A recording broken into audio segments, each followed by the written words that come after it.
Hi friends, ఈరోజు మనం అవిసె గింజలు పొడి చేసుకుందామండి. ఎలా చేయాలి ఏంటి అనేది ప్రాసెస్లోకి వెళ్ళిపోదామా. ఫ్లాక్స్ సీడ్స్ అని కూడా అంటారు. హాయ్ ఫ్రెండ్స్, ఈరోజు మనము అవిసె గింజలతోని పొడి చేసుకుందామండి. కొద్దిగా ఆయిల్ వేసుకుంటున్నాను ముగ్గిట్లో. అలాగే ఎండుమిరపకాయలండి, ఇన్ని ఎండుమిర్చి, ఒక 100 గ్రామ్స్ అవిసె గింజలు తీసుకుంటాను. ఫస్ట్ ఇవి ఫ్రై చేసుకుందాము. లో ఫ్లేమ్లోనే పెట్టి ఎండుమిరపకాయలు ఫ్రై చేసుకోవాలి మనం. ఇవి లైట్గా కలర్ మారింది చూడండి, నల్లగా అవ్వకూడదు, అవ్వకముందే తీసేయాలి. ఒక ప్లేట్లో తీసేస్తున్నాను. ఇప్పుడు ఇక్కడ ధనియాలు కూడా వేసుకుంటున్నాను. ఒక 2 టేబుల్ స్పూన్లు వేసుకున్నాను అంతే. అలాగే అండి, ఇక్కడ జీలకర్ర కూడా వేస్తున్నాను. 1 స్పూన్ వేసుకున్నాను. ఇది కూడా రోస్ట్ చేసేసుకుందాం ఫస్ట్.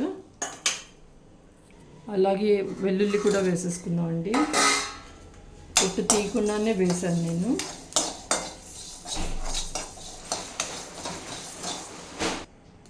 ఇవి కూడా డ్రై రోస్ట్ అయిపోయాయి కదండి, ఇవి కూడా తీసేస్తాను ప్లేట్లోకి. అవిసె గింజలు కూడా వేసుకుందామండి. బ్లాక్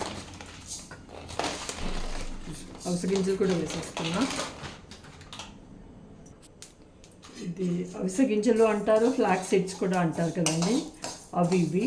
సో ఇది హెల్త్కి చాలా మంచిదండి. ఇది రోజు ఒక 2 టేబుల్ స్పూన్స్ అయినా మనం వాడుకోవాలి. పౌడర్ దేంట్లోకైనా, మన దోశకైనా, ఇడ్లీలోకైనా, దేనికైనా వాడచ్చు.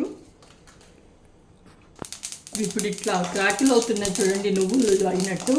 ఈ టైంకి ఇవి వేగిపోయినట్టు అర్థం అండి. ఇప్పుడు తీసేస్తాను ఇవి. ఇప్పుడు పూర్తిగా చల్లారిన తర్వాత గ్రైండ్ చేసుకుందాం. మొత్తం చల్లారిపోయేయండి. ఇప్పుడు ఈ మిక్సీ జార్లో వేస్తున్నాను. ఇవి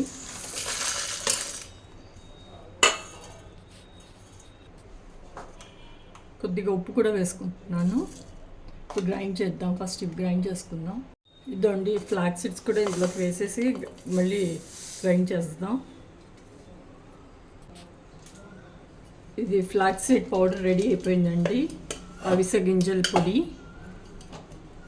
బాటిల్లోకి తీసేస్తాను ఇప్పుడు. సో అవిసె గింజల పొడి రెడీ అయిపోయిందండి. అందరూ ఒక్కసారి ట్రై చేయండి, ఎలా కుదిరిందో చెప్పండి. Thank you.